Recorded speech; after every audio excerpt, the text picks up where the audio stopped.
We, the people of the state of Jefferson, ever mindful of the rights we hold most dear, life, liberty, and property, are compelled to establish this, our new state, for the preservation of these natural, inalienable rights. Our mandate for the protection of life, liberty, and property gives urgent voice to our demand for representation that reflects our needs, our history, our culture, and our moral impervitude. Time has come for 51. This is Terry Rapoza. And Wynn Carpenter. You're listening to Jefferson State of Mind podcast. Good morning, everybody. This is Terry Rapoza and Wynn Carpenter. Broadcasting live from downtown Reading here in the studios of Mountaintop Media. We have an exciting show today with a good friend we're piping in here. And can we bring Scott Thompson up right now? There he is. How you doing, Scott? Hey, good to have. Good to be on your show. Yes. Scott is the vice mayor of the city of Oroville, and they've done some interesting things. Scott has found a new notoriety of fame. In Butte County? Yes, Butte County, and a new notoriety of fame in that he's a man who's standing up not only for his faith, but a man who's standing up for liberty for all of us. So, Scott, tell us about yourself and what's been going on.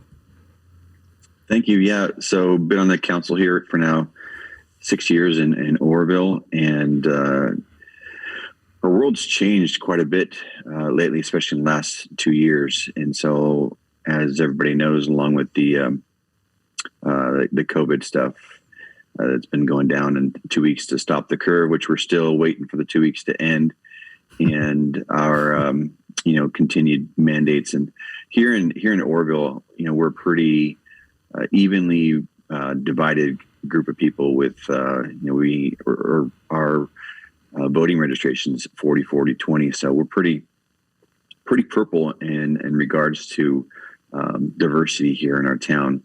But with these mandates that came down, and the whole town just saw the hypocrisy that was going on with the governor's mandates, and it just didn't make sense that to allow Walmart to be filled to the brim, parking lot completely packed. I took one photo in the midst of the height of pandemic and before really a lot more information came out and everybody was afraid, and literally a full parking lot at the Super Walmart, and the place was packed out, yet businesses in town had to be shut down. And so everybody's just kind of scratching their heads. I got a lot of friends here and people struggling to make ends meet, and really, especially for a lot of my friends and community, to just rely on the government is not a comfortable idea. We have hardworking people that want to work, and I can tell you for sure our businesses care more about our community than Walmart does. We have businesses that have been in town for decades that know all their clientele, their friends and family, and Walmart knows nobody here. Nobody. The managers may be in town, but the reality is these small businesses, they're the ones that are really connected. They're the ones that really know what's going on. So as a city, we did not shut businesses down when businesses decided to open back up. It is important to be smart and to be mindful of what's going on, but it's not a one size fit all with how the government, how Newsom and it seems like Biden, I think one size fits all, and we disagree with that. So now, as vice mayor of the city of Oroville, how did that come to be? You were telling me the story about that. That's an interesting story about how you came to run for city council, et cetera. Yeah, that's definitely a long story. My came to town, and I'm a pastor of a local church. Came to Oroville and came with so many crazy, just kind of, I call them breadcrumbs, small little words, crazy strangers and friends that would come by and say the darndest things that you're like, because nobody knew I was praying about stepping in this direction. Didn't even know about Oroville, and 24 of those crazy breadcrumbs later, I find myself in a small church in Oroville that was really, to be honest, on the brink of closing. The building itself holds over 400, and the congregation was about 30, and that was on a steady decline as many of the people were passing away because they were pretty elderly. So anyway, didn't have any training with politics or anything. In fact, to be quite honest, I wasn't even registered to vote when I came to Oroville. Ruh-roh. Yeah. So, I mean, just my church background, and that is really the, by and large, I think the standard of a lot of people who are in church. It's, you're focused on things within the four walls of the church, going to Bible college. They trained you on how do you youth pastor, children's ministry, ushers, sound, media, all that stuff is what they train you on. And that's what I was trained on. And so as far as at least in the circle that I was around, there wasn't a whole lot of discussion outside of going and preaching the gospel and doing crusades or outreaching and preaching, to people on the streets and whatnot. There wasn't a whole lot of discussion or training as far as getting involved with the community, getting into the community and being a part within the community. So coming here, I felt very strongly that God wanted to do something in our city and not just in the church. What was the turning point for you? Go ahead. What was the turning point for you that made you turn the corner and say, "Gee whiz, I'm gonna do this"? What was the thing that really spurred you on there? Go ahead, buddy. Oh yeah, absolutely. It was I think a wrestling match between me and God, because it was not a good time in my life. There was a lot of turmoil, both with the transition to the church, and personally there was a lot of things going on with our family. So I'd only been in town for about a year, but in that time frame, I had already reached out to our mayor. At that time, it was Linda Dahlmeyer. And she was at the time wasn't going to a church anywhere. But I read this book by John Bevere called Honor's Reward. A great book that just talks about moving in the spirit of honor. So just being inspired by that book and the things that God had brought me towards the city, I reached out to Linda and said, "Hey, would love to have lunch with you." And a half an hour lunch turned out to be a 2.5 hour conversation over lunch. And that sparked a great relationship with her and I. And actually, she rededicated her heart to the Lord, and she comes to the church now. But in that relationship building, I'm like, "What's going on in the city? What's happening around here?" And she says, "Well, why don't you come by City Hall, come to one of the city council meetings and see for yourself what's going on." And there was a lot of just drama. To be quite honest, the old cronyism that was there at the council, the older men, and I'm just being blunt, the older men there really were prejudiced against her and just spoke down to her, and just the belittling of her. And she was the mayor, and yet these guys just who'd been around town here for their whole life, and these are older guys, just the pompous attitude they had towards her and towards the citizens. People would come to the dais to speak, and just the way it was kind of, we're up here, you're down there, that whole separated attitude. Yeah, that's everywhere apparently. Yeah, it was. And then talking to business owners, immediately just immediately getting connected to a bunch of people in town and hearing from local business owners, just the absolute just mismanagement within the city, hearing story after story of prominent businesses that literally have come to town and say, "Hey, we want to set up shop here," and literally city council here and said, "You're from out of town, we don't want you here," and literally ran viable big businesses out of town because they were from out of town. So it was really messy. And so I started going around to business owners who were conservative, and most of them were Christian, and said, "Have you prayed about, have you considered running for city council? We need some people with some business mindset who aren't disconnected from the people to be in office." And I went to City Hall, grabbed 4 packets, and went to each one of these guys and I'm like, "Here, this is how to run for city council, and you need to pray about it." I made each one of them commit to me that they would pray about it. And then from there, we also held a meeting at our church, advertised it to the town of, "Hey, if you're interested in running for city council, come to this meeting, listen to the mayor, listen to this person speak about the importance of getting involved with the city." And so the mayor spoke, and another friend of mine spoke about the importance of running. And, so I'm like doing all this. And then I went and saw one of my friends who was a new member at our church, and he was just sharing about his life. And And he didn't know what I was doing in my own time. And he said to me, he said about his own life, what was going on. He said, sometimes God put something in our heart for us to do, and our knee-jerk reaction is to find somebody else to do it. So when he said that, I made a gut-wrenching ugh. And he's like, what I say? And I didn't want to voice what that means to me. How that it plays in my life. And he's like, well, tell me. And I'm like, I don't even want the words to come out of my mouth.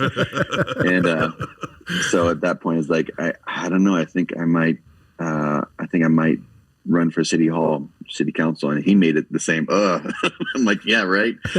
Because he saw that the church was in transition, and he knew what was going on in my own personal life. And he was like, wow, that's a really big thing. I'm like, I know. I think if I'm with everything that's going on, I think I'm losing my mind. This just sounds completely crazy. So anyway, I went back to I figured if I get one of these other guys to run, then I wouldn't need to run. I wouldn't have to do it. And so I went back to each one of them and I said, hey, did you pray about it? Because a lot of these guys have been in town for, if not their whole life, one of them for 3 generations. Wow. I said, and big businesses. And so I'm like, did you pray about running? And each one of them said yes. And I said, okay, what did God say? And each one of them said the exact same thing. Well, it was either no or God told me not now. And they came back and said, but I also felt when I prayed about it that you should do it. And I was like, no, that doesn't make sense. One of the biggest things to get voted into any political office, the number one thing is name recognition. Right. And I'm a small town, nobody knows who Scott Thompson is. And so anyway, I did a lot of prayer and realized the only thing that held me back at that point was fear. Well, and people know who you are now. Yeah, right. Exactly. That's a great story. Yeah. So then you got involved in, you guys created this resolution that the city of Oroville has become a constitutional republic. So, yep. So how exactly did that resolution work? And give us a little bit of background on that, brother. Okay. Yeah. So with again, with all these mandates that we're coming across, and I'm sitting there at one of our city council meetings, and just, some of these council meetings you go to, it's just sewer projects and whatnot. But the elephant in the room is that everybody's dealing with these COVID mandates. And just came to my mind while we're sitting there, well, gosh, just government overreach, thinking about government overreach. And then was reminded how Newsom declared his city a sanctuary city against what he thought was government overreach for illegal immigrants there in San Francisco. And I thought, well, gosh, he's our governor now. If he did it, why can't we do it? And so I asked I didn't plan on it, but I asked our attorney, when he was sitting right there, I said, hey, Newsom made this declaration for San Francisco. Can we do the same thing for the mandates? And he said, well, we can look into it. So I said, okay, I need a second on this because if I make a motion for something to put on the agenda, it has to have a second. The mayor can put anything on the agenda, but for any other council member, it takes somebody else to second it. So I looked at the rest of these city councilmen, and the mayor looked over me, and we're friends. In fact, he was one of those. He wasn't in office at the time, but he was one of those that I asked to pray about running for city hall. And 2 years later, he did end up running and ran for mayor and won, which was awesome.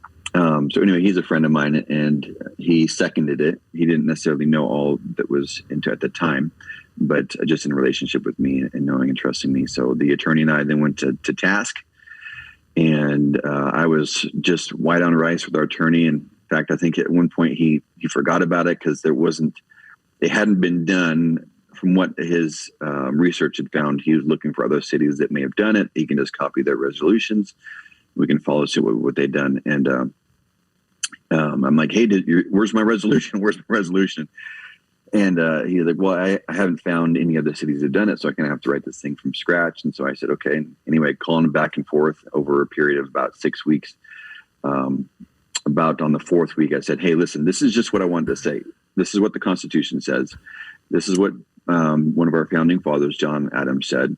This is what Governor Newsom did when he was mayor, and this is what we're doing. And just basically that. And so he said, okay, great. And so that's what he put the resolution together, and we presented to city council. And the only thing that our city councilors wanted to take out was the kind of the poke in Governor Newsom's eye with his declaring San Francisco a sanctuary city. And so I was like, fine, that doesn't really change anything in the resolution. It's just taking the poke out of the eye of Newsom and just declaring ourselves a sanctuary city or a constitutional republic. And so it passed 6-1. In fact, I was really surprised that it passed with the support that it did, because we're a council that's made up of people from both sides of the aisle. In fact, one of the people on our city council is very much left, and she voted in favor of it, which was awesome. And the only one who voted against it, and she wasn't even necessarily against the idea, she just felt that there was other avenues to go after these mandates. And so it passed 6-1, and did not think it would cause the stir that it did. I did want to do it public, because that was the whole point of it, was to have a public declaration, because we had been to a certain degree disobeying some of the mandates in regards to business closures. We had followed a ton of the mandates regarding shutting down City Hall, reducing hours, Zoom meetings, quarantining ourselves or anybody, putting plexiglass. We did a ton of stuff, but in regards to shutting down businesses, we'd already been disobeying that. So quietly, but this is a public declaration, so that it really would hopefully gather more attention, so that others would stand up. Because if we're fighting in silos, and I don't know what you're doing and you don't know what I'm doing, you're kind of shooting in the dark. But if we gather together and we understand more that, hey, I disagree with this, and then others can stand up as well, say, I also disagree with this, and get some pushback against the government, then eventually, hopefully, the whole point is to stop and to gain more dialogue, because this, the way they've been handling this whole COVID pandemic, really is, in my opinion, just been a wreck, just absolute car wreck. Trust is built through dialogue. You can't build trust if you're just trying to coerce somebody to, Right. You can't ask questions. In fact, if you bring any information that's contrary, we're going to mute that. We're going to cancel that. You're not going to build any trust that way. At that point, you're just bringing an agenda, and people are just going to, at that point, do what we've been doing. Well, hey, Scott, quick question. How was it received locally from your community? Yeah. How was your resolution? What did people think when they first heard about it? And then once they understood it, what was the perception? Yeah. Overall, just overarching, a ton of support. Obviously, with anything you do anywhere, whether it's on a church board or a city council, you're going to make some people happy and some people mad. Right. That's just given. So, but by and large, the overwhelming sense that we've gotten from the community is absolute support.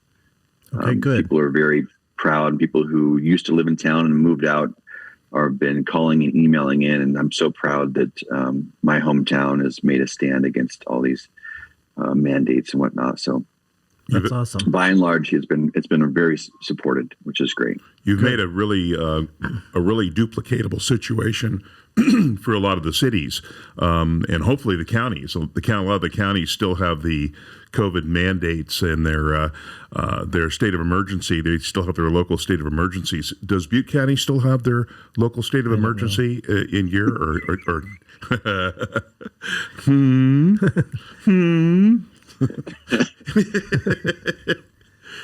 Well, these health officers that are put in the county are placed there. Yep. Yes, they are. By the state, aren't they? However, they are hired by the Board of Supervisors. Right. That you have to have that specific agency and that specific person and those specific people. With strings attached. However, the Board of Supervisor can hire and fire that particular person. Absolutely. So they can bring the person in to fill that. So they have jurisdiction over the hiring and firing, but not jurisdiction of whether or not they can even have this department or not. Right. So anyway, have what's been the state's reaction? Have you had a state reaction to this, or any kind that you could talk about? Any kind of reaction from the feds? Anything like that? No. Okay. That you can talk about? It's been quiet. Ah, okay. Well, there you go. We did. There was one article that came out that was just from a left-wing amateur company that's pretty big, but very amateur. And I guess they called the Pentagon and wondered when they were going to deal with this insurrection here in Orville. Oh. Uh-oh. I guess I'm a separatist leader. So you're over the target. There you go. That's it. Well, yeah. And the other thing I think you've done and brought to light, and it's an inspiration for many people of faith, if not all people of faith, and that is that you've brought to reality the fact that a pastor can also be a patriot. You mean like the Black Robe Brigade? Like the Black Robe regiments. Yes. And so anyway, that's something that's and I mean, that's kind of a neat thing. I mean, you've understood the role of government, and the role of government, the only role of government actually, is to protect the God-given rights of the sovereign. That's the only role that they play. Interpose. Have you had any kind of feedback on that issue? You know, a lot of people talk about the separation of church and state. Have you had anything there? And you got a little smile on your face. So something? Nothing? Yeah. No, there's been I like Doug LaMoffa a lot, and he's a friend. He lives here in Orville. Yeah. And, obviously you're not going to agree with everything that somebody does, but Doug really does have our area in mind and at heart. Yep. And one thing that he said to me, and I know he said several times, is either you're at the table or you're on the menu. Yep. And for a long time, believers have been sold a bill of goods and a lie that really isn't true, that there's supposed to be this separation of church and state. And if you're a person that believes in the Bible, then you have no place at being involved with politics, which is complete hogwash. And, I've talked to you about this before regarding Church United, right. But, after going to Washington, D.C. and seeing, etched in granite on our national monuments, the actual faith and the belief that our founding fathers had in God, and how vocal they were, and how central that faith was involved with the decisions and even the foundation of our country. Now, were our founding fathers perfect? Of course not.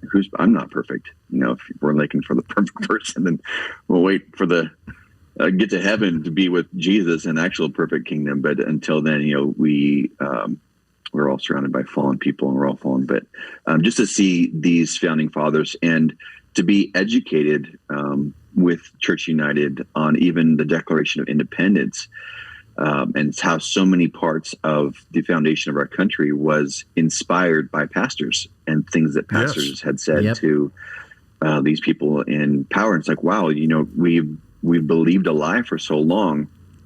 And I really, to me, and I tell our church this, the blame really does lie on us. It really does. If a person's a Christian, the reality is the blame for the place of our country is in right now, it really does fall on us. You look in the scriptures, and anytime a nation, especially a nation that confesses its faith in God, which we still have, in God we trust. Yep. We still have one nation under God. We are still a nation of people that believe in the God of the Bible. And if you look in the Bible, anytime the nation begins to decline or wickedness prevails, God doesn't blame the wicked. He doesn't blame, the people who don't believe in him. He says, if my people, Second Chronicles, if my people who are called, the ones called by my name, if they would humble themselves. Right. No, wait, no. The left is supposed to humble themselves. That's not what it says.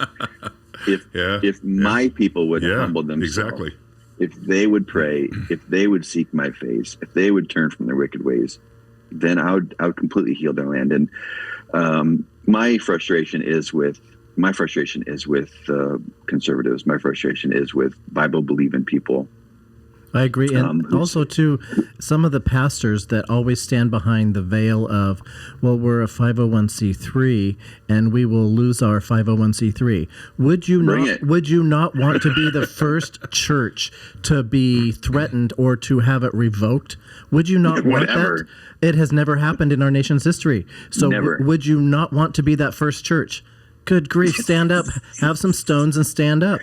Yeah, we don't. The reality is, that is such a, if somebody holds that in their heart, and I hate to, I don't want to dishonor or belittle or slam. I never, it always turns me away when anybody slams pastors or church leaders or churches. And so I don't want to have that heart, because, one of my Bible college teachers would say, when you point, you got 3 pointing right back at you. Yep. And, but that lie, that fear is based on, I'm going to be quiet because they're going to take my money away. Right. Or they're going to, and so you're being muzzled over a threat of finances. Mm-hmm. And, that's the root of the fear there. And it's like, it's funny because, just on a side story, when I came to Orville, I came from the Bay Area. I was associate pastor in Sonoma, California. And I had a business. I had a cabinet shop. I was making high-end custom cabinets for, wine owners, and down in San Francisco and Bay Area, Mill Valley, Sausalito. So my cabinets were of the, anyway, I made good money, is the point. And I was traveling the world with the church there. And when God was leading me to come to Orville, it was a huge shift for our family, because I closed down the cabinet shop because the church was going to need my full attention. And the church that was here, it really didn't have a salary to speak of by any means. And about 6 months into the transition of the church, some people came in and said, yeah, people are coming in and getting saved now, but which hadn't happened in like 30 years, according to them. Wow. Wow. And they said, but, and this is a direct quote, and I quote, but we pay the tithes. So if we stop tithing, then who's going to pay your salary? It just kind of, I'm kind, but it's just a little bit laughable because there wasn't much being paid at the time. So it's like, if you think I came to Orville for finances, you really don't know me.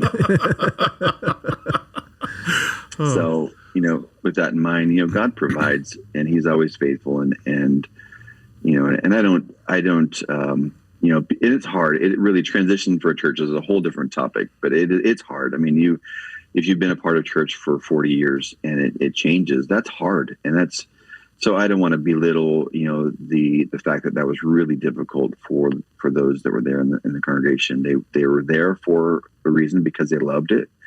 And so I came and I changed it, which took away something that they loved, which was really, really hard on all sides. But the matter of the fact is, the church should be a light to the community.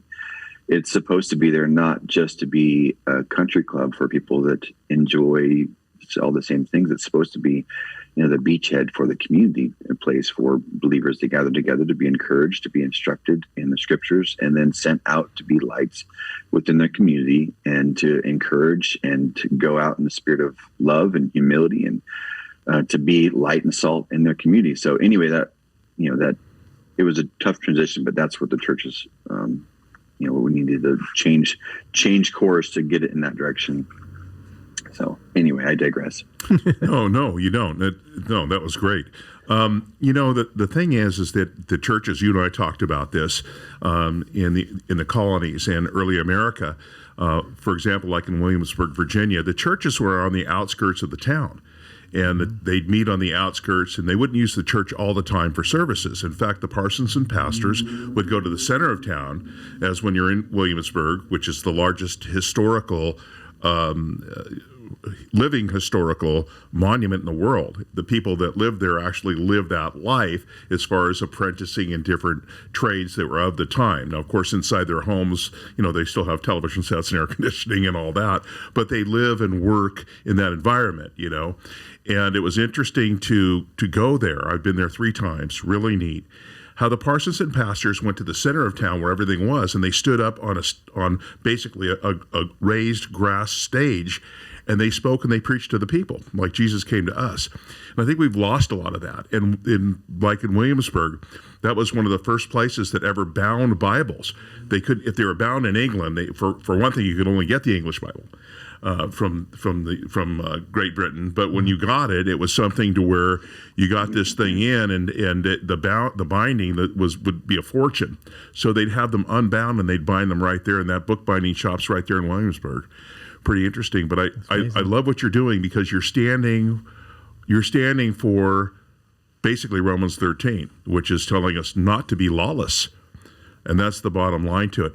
What kind of reaction have you gotten from any local pastors? Have you gotten any reaction from anybody maybe reaching out to you, or what's happened there? Locally, it's just been all support from the pastors. A lot of people are proud of Orville and the stand that we've taken. So there hasn't been, if there is a pastor in town that disagrees or is offended by what we've done, or what my part in what we've done, they haven't communicated that offense. So I can only assume that they aren't offended if they haven't communicated it.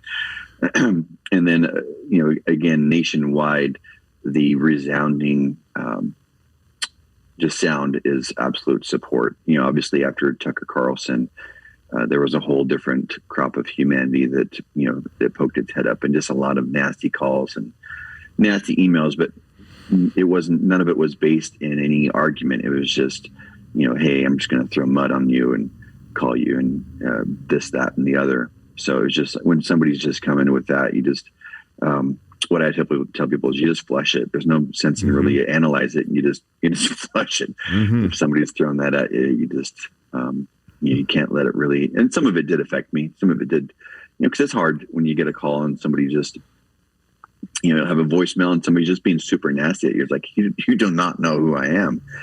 And yet you're here just spewing hate. And I'm not sure if you guys follow anything with Brene Brown at all.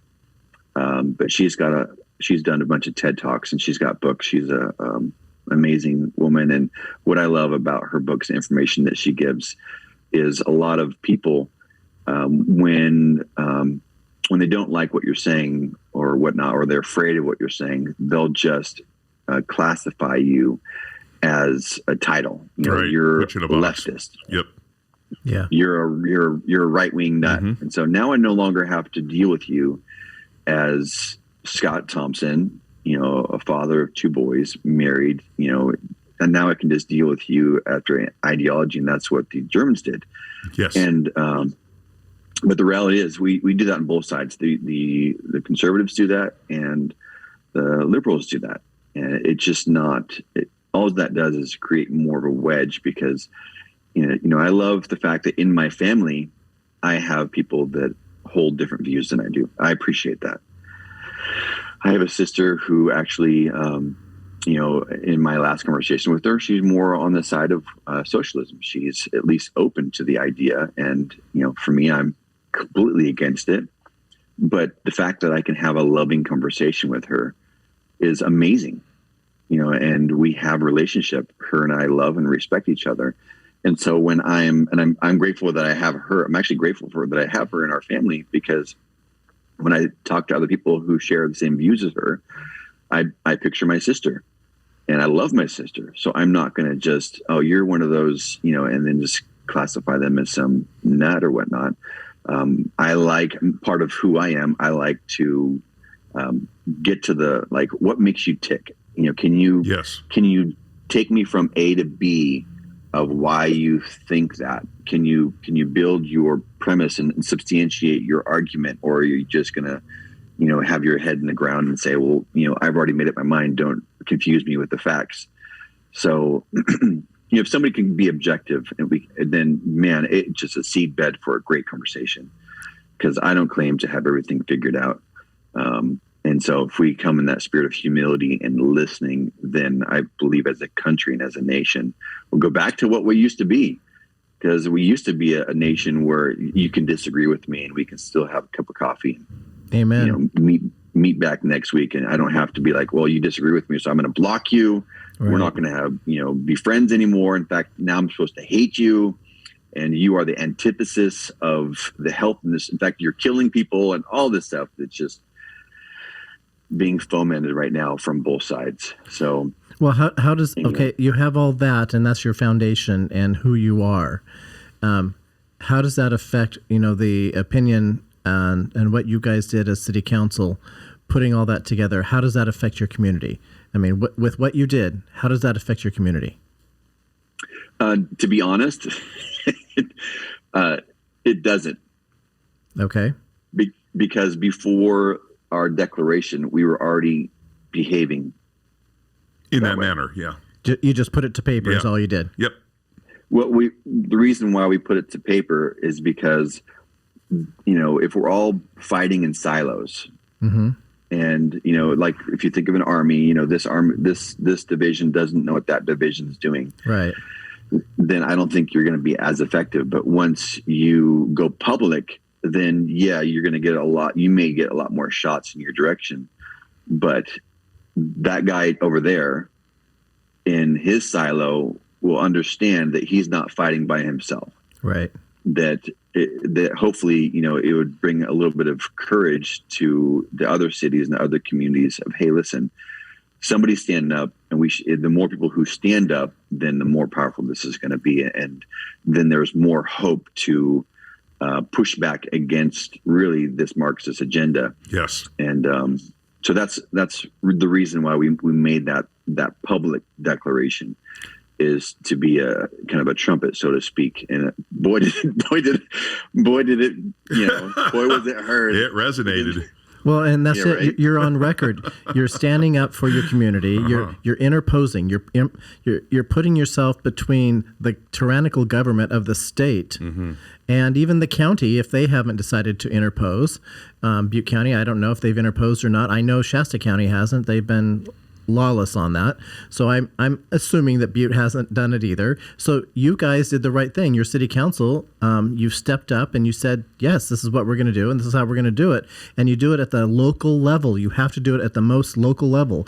And you can't get much more local than being the city council of a city. And so then the council represents the city, then the board of supervisors should represent the county, and it should move on its way up is what it should do as far as interposition. So hopefully that will resonate with other communities. I mean, we have over 3,600 counties in the country. So I would hope that it would spread like wildfire where other people are thinking and doing the same thing. That would be my hope. I absolutely agree. And that's my heart, that, somebody said, one of the council members said, well, this has got no teeth. Sure it does. And it's the voice of the people. I say it like this: one match may not have a lot of heat, but if it's thrown into a tinderbox, we here in California know that we know that one too well. match has a lot of power to create a big mess. And so we're just hoping that the little match that Orville's lit, that it wouldn't just be because 15 minutes of fame, whatever, and I, the wave of media came through, and I'm sure they're moving on to other stuff now. But I do hope that with what we've done, that other cities will understand, sure, what if you make a declaration, it may not have, at the time, legal teeth, so to speak. But the more communities that stand up and push back, then what we've seen, especially with these mandates, is that when there is pushback, they step back. Right. If you look at the different businesses and federal and whatnot, there's beginning to be this pushback. And if we don't push back, then they'll just continue to do what they've always been doing. The abuse will continue. Yeah, the abuse will continue unless we fight back. Right. Yeah, absolutely. The resolution actually is the affirmation of what the city of Oroville's been doing. Right. You know, they've actually been doing that anyway. And that's good because you have that affirmation now. It's sort of like I've heard the term, and it's true. The Constitution is just a piece of paper unless we use it. We have to start doing that. Now, you had talked about Church United. I didn't know if you wanted to go into that at all, but I think that's a really neat thing people need to know about because it's pastors like yourself that are involved. Can you want to go into that a little bit? Yeah, I'd love to. Yeah, Jim Doman, Church United. And it's just to be clear, it's not Churches United. Church United, believe.com is just the website. Jim Doman, he is, it's a California-based, but now it's actually picked up quite a bit of steam, and I don't know how many states he's in now. But the whole vision is to, number one, unite the church. Number two, inspire church leaders to get involved on the local level with school boards, city councils, county supervisors, and all the different levels. Because, again, churches for a long time, pastors have primarily, and I can't speak for every church because there's a lot of amazing churches that are really involved with their community. So I'm not saying, broad stroke all churches, but there are a lot of churches who are primarily kind of focused inward as far as what's going on inside the church. And there's a lot of stuff to be focused on inside of the church. There's a lot of stuff that's going on. We got a call. I talked to somebody this morning, his wife's in the hospital. So, that's a normal thing that pastors deal with, and those things are really important. But we also have to be outward focused outside the community. And a lot of pastors, I'm a prime example of somebody who didn't have any training or any even understanding that is a sphere that I should be out there involved with. And so what Church United does is kind of hopefully awakens pastors to, number one, hey, you can, by the way. You don't have to worry about, your 501c3. I can't speak anything of government. I'm not allowed to. Well, if you do a very casual reading of the Bible, you find that God-fearing people spoke against were either involved with politics or spoke up to the politicians very regularly. So we've been just told that we can't do that, and it's just absolute lie. And just like we've already said here in this show, that there has not been one case where somebody has actually lost their 501c status, because the reality is you're protected under the free speech. We're protected with the Constitution, right, having free speech. So, and freedom of religion is like right there, freedom of religion and free speech. How can it be more clear than that? We have those protected rights, but a lot of pastors, they just have that fear of, I can't say anything, or if I say anything, will I lose people in my church? Right. And that's real. I mean, it's sadly, I've lost people at our church because of, and I'm not crazy, super political. My heart at our church is I want people to come to our church who represent the right and the left. I am definitely not going to preach republicanism from the pulpit. Right. Never have any desire to do that. I think that both sides of the aisle have blood on their hands. Mm-hmm. Nobody's clean here. So if we come across the Republican Party is the Christian party, it's like, that's a very myopic view. Yeah. And the reality is as people, what we need, anyway, I'll go back to that. But so pastors just are kind of muzzled by different things. And so what Church United does is just kind of give information, and then any available training as far as how to get involved. But then as well, it's surrounded by a support group of other pastors who are like-minded. And a good example of that was during COVID, there was a pastor down in San Diego who called Church United, called Jim Doman, and said, "Hey, Jim, I'm fighting here all by myself." And Jim said, "Where are you at?" Told him where he was, and Jim looked in his system. He's like, "No, I got 4 other guys, other pastors and other churches just within a stone's throw of you. Let me connect you all. You guys can get together and strategize."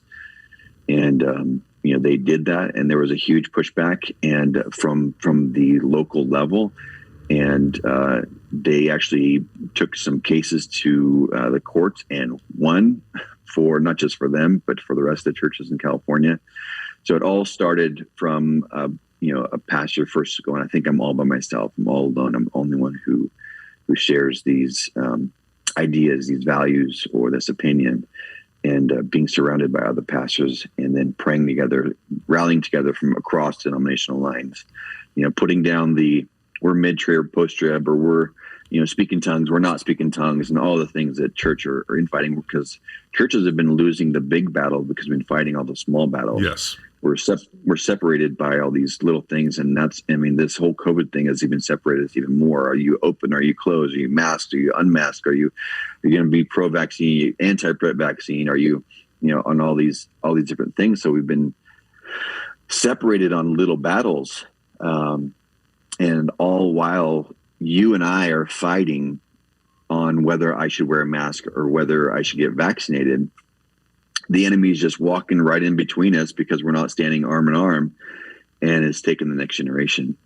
And we're not seeing the big picture, I feel, on a lot of terms. And so it's about getting past all of our pride, getting past those minutiae, the small battle, and uniting together and being like, hey, listen, we both believe in Jesus. We both believe in the Apostles' Creed.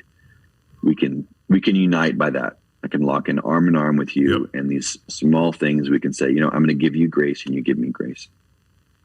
And then from there, fight for our communities. And in fact, one of the reasons why Oroville, in my opinion, has been so successful on many different ways, because this isn't the first battle that we've won. When the whole marijuana thing passed in California, Oroville was positioned to be the Napa Valley of marijuana. It was, honestly, it was happening. We had people flying in from Colorado, all around the United States, who were big marijuana business. And we have a lot of, Oroville's been a place of, in the past, not anymore, and now that we're going that direction, but it's been a place of poverty, a lot of empty warehouse spaces, a lot of cheap real estate, a lot of sunshine, cheapest water in the nation. We are prime positioned for seed to sale manufacturing of marijuana. Mm-hmm. And so anyway, it's another story, but Oroville was going that direction, and the majority of city council was actually pushing for that. There was 5-2. Me and the mayor, back when I first got on council, were the only ones who were fighting against it. And we won. We did stop it. We stopped that agenda. We stopped a lot of stuff that was going on behind closed doors, a lot of planning and scheming and Brown Act violations and whatnot to bring in marijuana. Oh, man. Yeah, we can relate to that here in Shasta County. Amen. It's all about the money. And that's, again, why I suggested the Color of Money, episode 5 of the Red, White, and Blueprint, for anybody that's watching this and that will watch it, because I don't think we're airing live right now. We have a little bit of an issue. So, but you can go to this podcast later on and get it, and it's archived and all that good stuff. So anyway, I think that what's really been strong about what you've done is you've shown, and literally, you may not realize this, but we see a lot of people from different areas and different states, and you've affected so many lives. God's used you in such a great way to affect these lives because you're standing for what is right. And Oroville stood for what was right. And not only that, but affirmed what the people wanted, affirmed what the people were doing. You're protecting the rights of the sovereign, my friend. You're doing exactly what needs to be done as an elected official. And I think that we need more of that. Has the city council or anybody had any kind of impact on the Board of Supervisors in Butte County? Not yet. Okay. But not that I know of, I should say. But, I know some of the people that are on, well, actually, I know all the people that are on our Butte County Supervisor Board. And, I plan on having conversations with them, but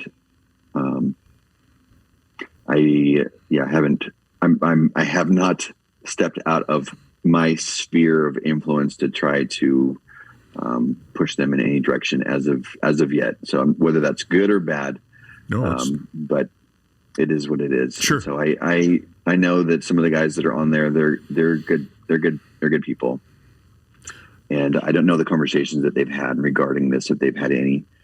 But I will say that, I know that a lot of counties, and watching, as you recommended, watching the Red, White, and Blueprint, that it seems like there's a lot of, I mean, I don't know the politics of Shasta County, but it just sounds like from their red white blueprint, there's some issues there.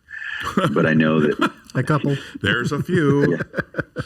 But I know that the guys who represent us here in Butte County, both men and women, they're good people. Not just good people, but they're conservative, strong conservative people that have a very passion for freedom and for our country.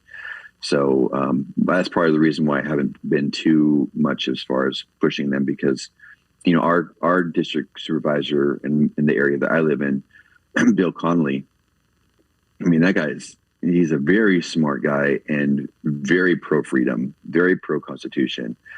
So I'm just kind of having putting my faith that he's already pushing in this direction, and believing that he's pushing for us. And as well, you know, Kim LeShoe, who's on there, and some of the others that are in the area, it's like these guys are freedom loving guys. I know there's a couple on there that are more on the left. In fact, I'm not going to say which one, but again, it comes down to the fault of I point the finger back at the church. When the Paradise Fire happened, I was in a meeting up in Paradise. Actually, I'm sorry, it was in Chico, and meeting with our senators, assemblymen, and all the county supervisors, and some people from the city council, Oroville and Chico City Council, Paradise City Council, and we were all meeting together. And one of the supervisors was actually around with the fire. In fact, he was burnt out and escaped and all that stuff. And so leaving the meeting, I saw him rummaging around in the trunk of his car, and I looked at my wife and said, "Hey, let's go pray for him. You know, he just went through this catastrophe." Sure. And so I walked over to him and I said, "Hey, you know, do you mind if I pray for you?" And his response was what shocked me. He said, was kind of taken back, and he says, "You know, I've never had anybody ever ask me that." Wow. Wow. So that just kind of, and he's more on the left. But that just, to me, that shows how much of a lack there's been involvement in church, with Christians, you know, with people who are holding positions of power. You know, we're commanded by scriptures to pray for those right who are in offices, and I'd say most Christians don't even know who people are in offices. So if you don't know their names, true, right, then good chance you're not praying for them. And do you know how to pray for them? It was right after the campfire I organized an event in Chico.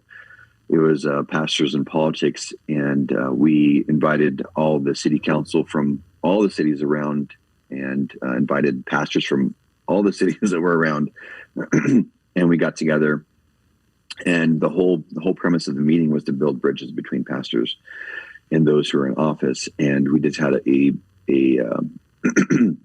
panel on the stage, and we had questions of, "Hey, for your family, what's it like for you to be, you know, in office? What are the biggest challenges, and what's a better way that we can more effectively pray for you? What are you dealing with?" And, you know, it's like that should be normal. That should be, yes.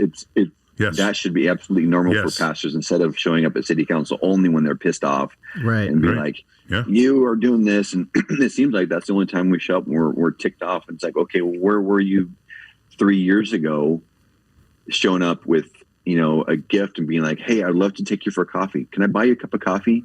You know, tell me about your family.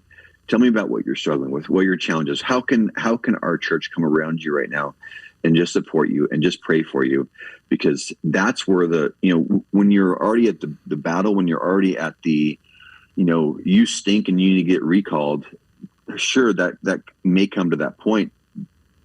But the failure, like, where were you before? You know, to build a relationship where I can look you in the eyeball and be like, "Bob, what's going on? Yeah. You and I know each other. You know, this does not fall in line with your values. I know." It's like, and calling out who they really are, as opposed to just, again, doing what everybody else is doing and being the same as everybody else. Be like, "You're just a this or that. You're corrupt. You're this," and it's like you've just closed their ears. Yeah. Well, I think a lot of it too is that, you know, the people there's a lot of people who just aren't going to be changed. I mean, Jesus even said, if they don't listen to you, dust off your sandals, go to the next town. I think that, we've gotten to that point, years and years and years of going to our board of supervisors and talking to them, sitting down with them, trying to get together with them. They even would refuse to talk to a lot of people about a lot of different things because sometimes they're just of the world and they want to have that monetary thing. And you're right, it isn't one party or another. I mean, some of the people we're recalling are Republicans. So it doesn't really matter on the party, but I think that the recall mechanism is the very last thing you do. The very last thing you do and that's where we've gone, because this has been 2, 3, 4 years in the making. But all of a sudden when it starts affecting families and children, and really I think that's the thing where everybody, I think that was the hot button. COVID could be considered a blessing to us because of the fact that it woke a lot of people up. They actually were able to sit at home and see what the kids were being taught in school. They actually were seeing government overreach, and they actually realized they had to go into boards of supervisors and city councils and, of course, approach them in a respectful manner. But also the understanding of that we don't agree with this and we're hoping you're listening to us. It's when you're it's when you have a county like Shasta that takes out all the seats so you can't sit, puts up plexiglass, and then tells people that they're not allowed to speak and tries to take away their 3 minutes. And you're not allowed in the chambers at all. And so we had so many things happen that were beyond the pale, but you're absolutely right. You approach it right off the get-go with love and you respect them. That's another thing too. There were people at city council, board of supervisors meetings that were, cussing out these pastors. There's kids in the room, and cutting out, calling out these supervisors and cussing them out and stuff. And you're scratching your head going, what good is that ever going to do? None. Zero. Right. What is that ever going to do? If they're not going to listen to reason, but get reason out there and and get reason out there. We had one supervisor who broke the law. Yeah. And he's still in. And And he actually had gone behind the car lines, and he had gone back there for his own personal gain. When we had the car fire here, went behind the lines, used the sheriff's department, used the fire department, used all these people for his own personal gain to keep his generator going for his home, protect his home. He even went out there and got bottles of wine and brought them back. So and the grand jury found him guilty of that, and the DA lowered that from a malfeasance. You can't use your power and authority as an elected official, as you know, for personal gain, and use the police department and the sheriff's department, etc. And he did that. The grand jury finds him guilty of malfeasance. It's lowered by the DA to misfeasance, which is a low-level misdemeanor, which means his punishment was to be censured by the board of supervisors, and he voted for himself to be censured, which I thought was theatrical. Yes. And those are some of the things that we deal with, which are different than a lot of other counties. That's for sure. Yeah. No, I'm not opposed to, for sure, by any means, recall. That's what we have our system for, right? The electoral system, and I'm not speaking towards you guys in regards to that you haven't been there, because I'm not involved with Shasta County politics, but by and large, that's what believers do: is we go to sleep until until we're mad, and then we show up mad. Yeah, when we need to be.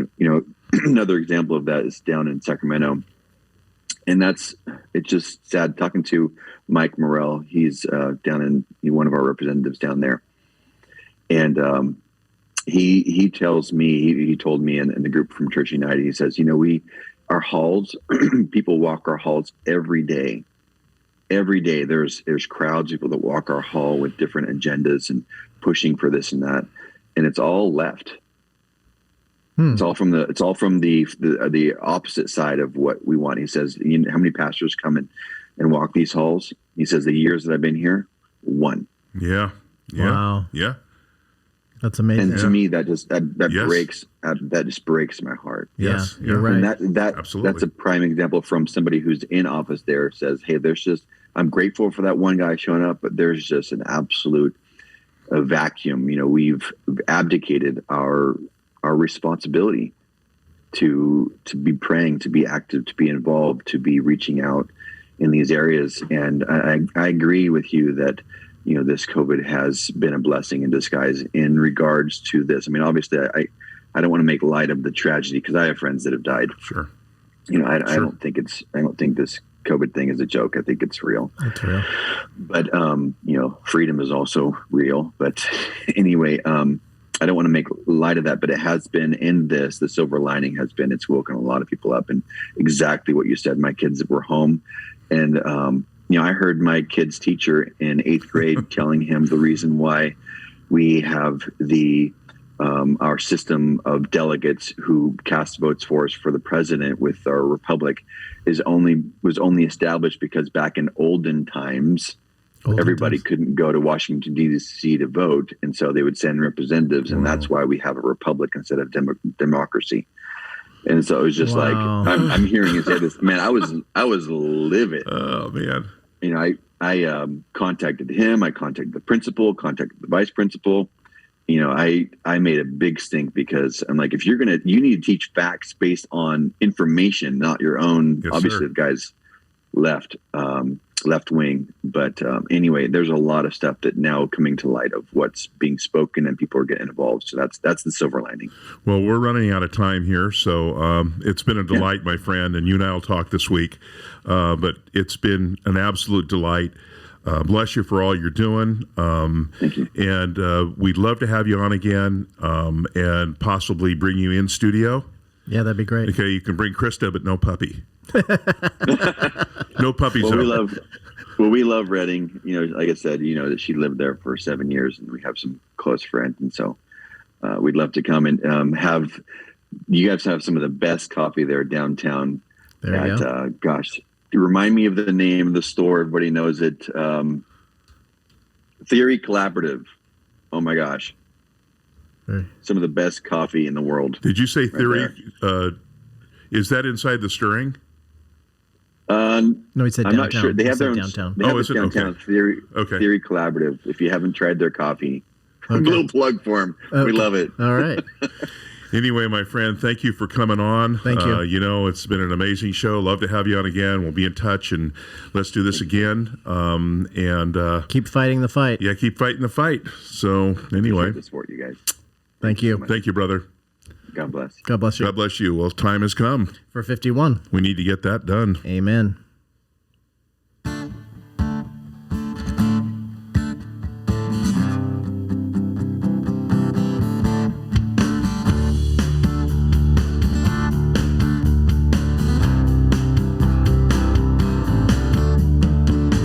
ACA, come out and play.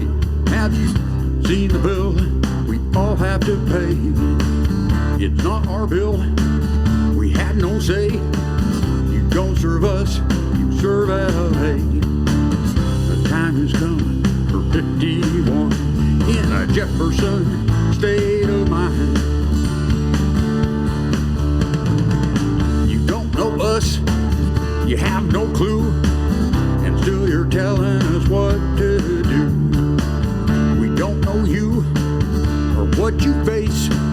It's time to start a brand new state. The time has come for 51 in a Jefferson